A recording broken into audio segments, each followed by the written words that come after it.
In Chapter 81 of Kagurabachi, Uruha is revealed to be alive after his supposed death to Samura back in Chapter 58. This is one of the best fake-out deaths I have ever seen, and that is for 5 main reasons. Number 1, it was set up and foreshadowed long ago, almost immediately after his death. Number 2, it makes sense. There isn't an asshole to explain away the reason that he isn't dead. Number 3, it solves some of the questions that were around Samura's betrayal. Number 4, it enhances Samura's character and beliefs. And number 5, Uruha's story was not over, and we need more from him.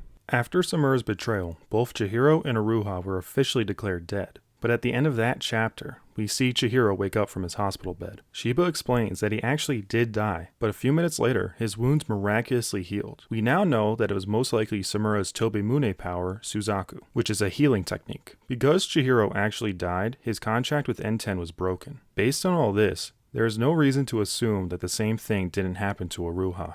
Because even though his contract with Kumayuri was broken, the same thing happened to Chihiro and he isn't dead. Now, as I said before, this isn't an ass pull, because it's part of Samura's abilities. Now, to be fair, it's explained in Chapter 78 that Suzaku cannot be used to resurrect the dead. However, this arc has heavily emphasized the true realm of the Enchanted Blades, which is where a user can alter or enhance their abilities as they gain experience with the blade. Samura is a master swordsman from the Seitei War. His true realm is probably stronger than anyone else's at this point, so it makes a lot of sense for him to have surpassed this limitation. On top of that, we just saw it happen to Chihiro. So at this point, it's established that Samura can revive someone shortly after they've died.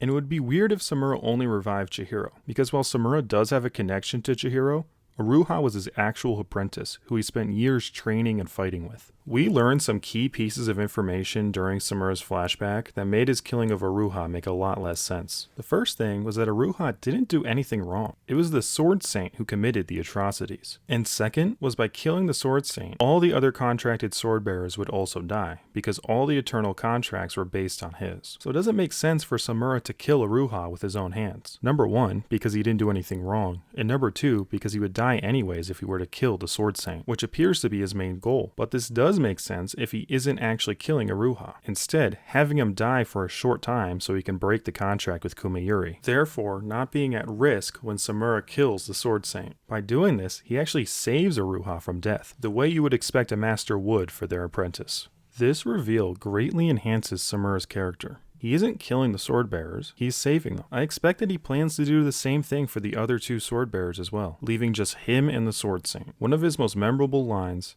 is that no one else will have to endure this hell. Samura is doing this for the right reason, to save lives. All 5 sword bearers, including me, will die by my hands. His plan is to, quote, kill the other 3 sword bearers, and then actually kill the Sword Saint, and therefore himself when the contract breaks. This reveal explains nearly all the unanswered questions that we had about Samura, and elevates who was already my favorite character in the series into a truly excellent character across manga. Uruha's death really didn't sit well with me when it happened.